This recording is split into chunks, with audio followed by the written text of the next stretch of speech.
तुम्ही सुद्धा जर ट्रेकिंगला जात असाल तर मार्केटमधील ट्रेंड कशा पद्धतीने असतो हे आयडेंटिफाय करणं तुमच्यासाठी एकदम इझी आहे. आज आहे 30 डेज ट्रेडर ग्रोथ चॅलेंज मधील डे 10 आणि आजचा टॉपिक आहे हाऊ टू आयडेंटिफाय ट्रेंड. ट्रेकिंगला गेल्यानंतर आपल्याला जेव्हा डोंगर चढायचा असतो तेव्हा तो डोंगर आपल्याला लांबून एका रेषेत दिसतो, पण जेव्हा ऍक्च्युअली आपण चढायला सुरुवात करतो तेव्हा जाणवतं की आपण थोडंफार चढत आहोत, त्यानंतर एक थोडाफार सपाट भाग येत आहे आणि परत थोडंफार आपण चढत आहोत, त्यानंतर थोडाफार सपाट भाग किंवा थोडंफार आपल्याला खाली उतरावं लागत आहे.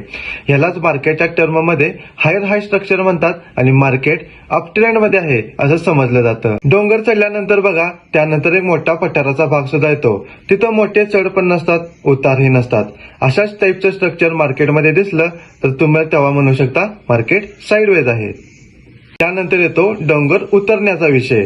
तेव्हा बघा आपण थोडं खाली येतो, त्यानंतर थांबतो आणि परत खाली जायला सुरुवात करतो. अशा टाईपची कंडिशन स्ट्रक्चर मार्केटमध्ये दिसलं की आपण म्हणू शकतो मार्केट डाऊन ट्रेंड मध्ये आहे, मार्केट लोअर लोचं स्ट्रक्चर तयार करत आहे. ह्या एक्झाम्पल वरून नक्कीच तुम्हाला समजलं असेल मार्केटचे अप ट्रेंड, डाऊन ट्रेंड आणि साईडवेज ट्रेंड असे वेगवेगळे ट्रेंड असतात आणि ते कशा पद्धतीने ओळखायचं.